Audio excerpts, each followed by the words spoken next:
Hello friends, দিলুজ রেসিপিতে আপনাদের সকলকে স্বাগত জানাই।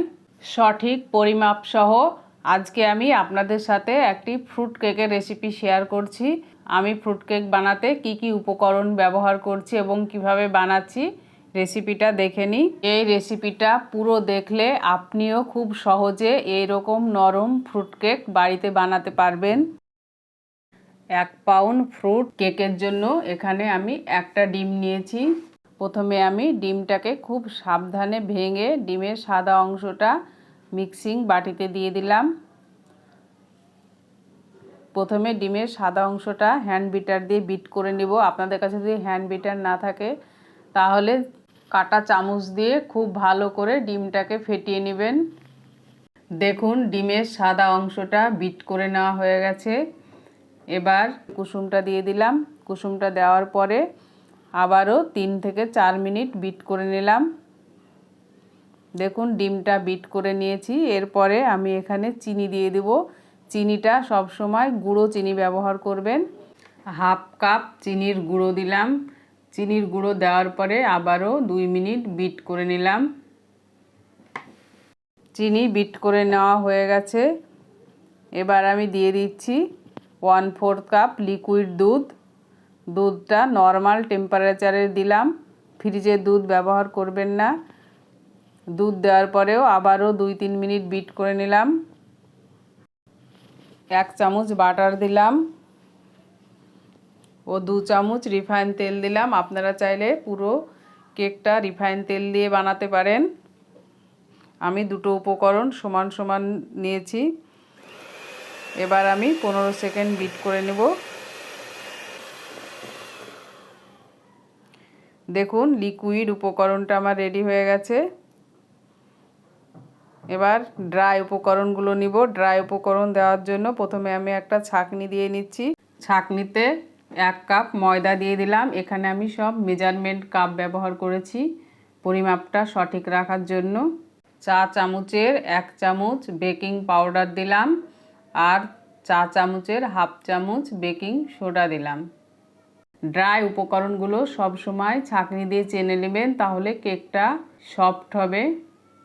সমস্ত উপকরণগুলোকে একসঙ্গে ছাঁকনিতে চেলে নিলাম। এবার একটা প্যাচুলা দিয়ে সমস্ত উপকরণগুলো মেখে একটা সফট ব্যাটার তৈরি করে নেব। দেখুন ব্যাটারটা তৈরি হয়ে গেছে। এবার ব্যাটারের মধ্যে দিয়ে দিলাম টুটি ফুটি দিলাম আর ড্রাই ফ্রুট দিলাম। ড্রাই ফ্রুটের মধ্যে নিয়েছি কাজু বাদাম, আমন্ড আর কিশমিশ। এবার ড্রাই ফ্রুটগুলো ব্যাটারের সাথে ভালোভাবে মিশিয়ে নিতে হবে। ফ্রুট কেকের ব্যাটারটা একটু ঘন করে বানিয়ে নেবেন, না হলে কেকটা যখন বেক হবে তখন ড্রাই ফ্রুটগুলো নিচে চলে যাবে, সঠিক জায়গায় থাকবে না। দেখুন ফ্রুট কেকের ব্যাটারটা আমার একদম পারফেক্ট রেডি হয়ে গেছে। এবার কেকটা বানানোর জন্য আমি একটা স্টিলের স্কোয়ার মোল্ড নিয়েছি। মোল্ডে 1 চামচ রিফাইন তেল দিলাম। আপনারা চাইলে বাটার পেপারও দিতে পারেন। ভালো করে তেল ব্রাশ করে নিলাম। তেল ব্রাশ করে নেওয়ার পরে 1 চামচ ময়দা দিলাম।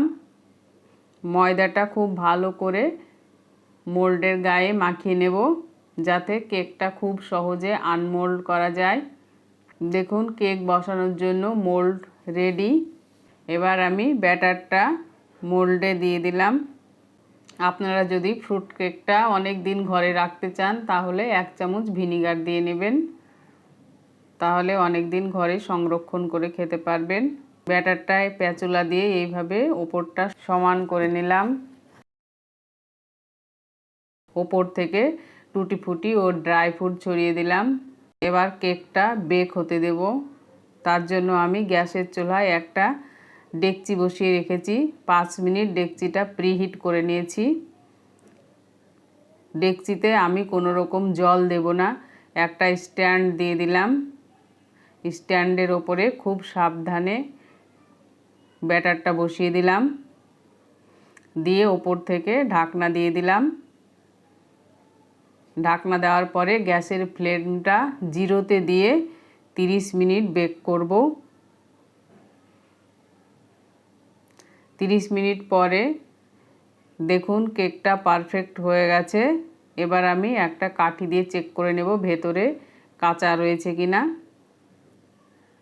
দেখুন কাঠিটা ঠিক এইভাবে ভেতরে দিয়ে হাত দিয়ে দেখে নেবেন। দেখুন কোনো ভেজা নেই, তার মানে কেকটা পারফেক্ট বেক হয়েছে। এবার এটাকে আমি উঠিয়ে ঠান্ডা করে নেব।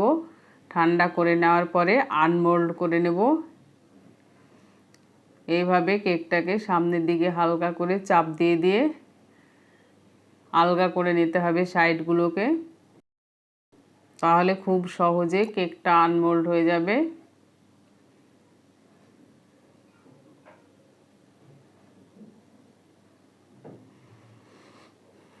উপর থেকে একটা এভাবে প্লেট বসিয়ে দিলাম, দিয়ে উল্টে দিলেই দেখবেন খুব সহজে কেকটা আনমোল্ড হয়ে গেছে। দেখুন ভেতরের দিকটা একটু পুড়ে যায়নি, আর কেকটা কতটা সফট হয়েছে। আজকের রেসিপিটা যদি ভালো লাগে লাইক কমেন্ট শেয়ার করবেন, আর সেই সাথে এইরকম রেসিপির ভিডিও পেতে আমার চ্যানেলটিকে সাবস্ক্রাইব করে পাশে থাকা বেল আইকনটি প্রেস করে দিবেন। ফেসবুক থেকে দেখলে পেজটিকে ফলো করে দেবেন। চলুন কেকটা কেটে ভেতরটা দেখিয়ে দিই কতটা পারফেক্টভাবে হয়েছে। দেখুন কেকটা কতটা নরম হয়েছে আর তুলতুলে। এই রকম ফ্রুট কেক আপনারা ক্রিসমাসে বাড়িতে বানাবেন, আর কেমন হয়েছিল অবশ্যই আমাকে কমেন্ট করে জানাবেন। আজ তাহলে এই পর্যন্তই, দেখা হবে পরের রেসিপিতে। Thank you.